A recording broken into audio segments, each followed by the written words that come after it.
Voilà comment le ministre de l'économie a été accueilli à l'usine Michelin de Cholet que le groupe a décidé de fermer. Cette colère est 1000 fois légitime et il faut souhaiter qu'elle se répande et qu'elle pousse à la mobilisation générale.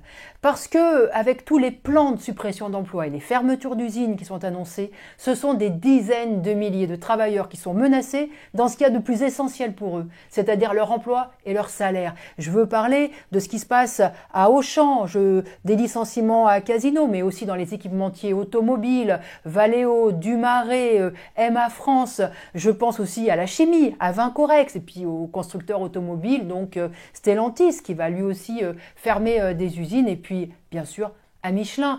Tout cela est inacceptable. On nous parle de crise. Mais elle est où la crise pour Michelin qui affiche 2 milliards de profits annuels, pour Valeo, pour Sanofi, pour Airbus qui augmentent leur chiffre d'affaires d'année en année et qui augmentent aussi les dividendes versés à leurs actionnaires. On nous dit que la concurrence chinoise jouerait comme un rouleau compresseur sur toute l'industrie.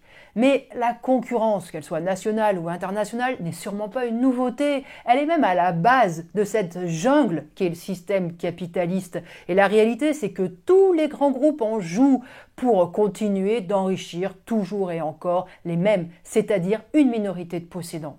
Oui, ils se livrent une guerre féroce, mais ils la mènent avec la peau des travailleurs du monde entier. À leurs yeux, les travailleurs ne sont que des moyens de production, des pions qu'ils peuvent acheter, vendre, jeter, des esclaves salariés, disait Marx. Et en effet, ces groupes capitalistes se comportent en maîtres du monde qui disposent des êtres humains comme de la nature. Face à eux, les politiciens sont pitoyables. Du Rassemblement national jusqu'au nouveau Front populaire, en passant par Macron et par Barnier, ils passent leur temps à nous expliquer qu'il faut réindustrialiser le pays. Et aujourd'hui, il n'y en a pas un seul pour défendre l'interdiction des fermetures de tous ces sites industriels et l'interdiction des suppressions d'emplois.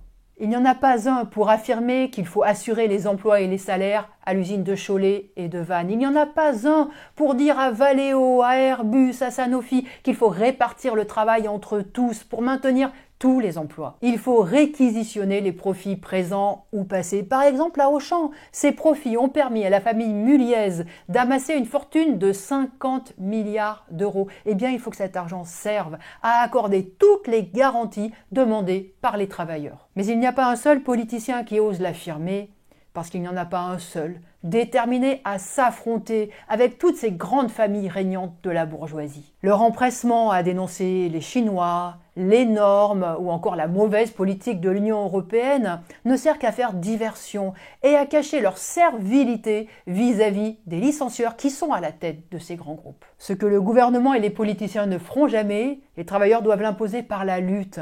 Il n'y a pas le choix. Pour les travailleurs qui sont menacés aujourd'hui d'être envoyés au chômage, le combat commence aujourd'hui. Bien sûr, c'est difficile parce que cela fait des années qu'il n'y a pas eu de lutte massive et victorieuse contre le grand patronat.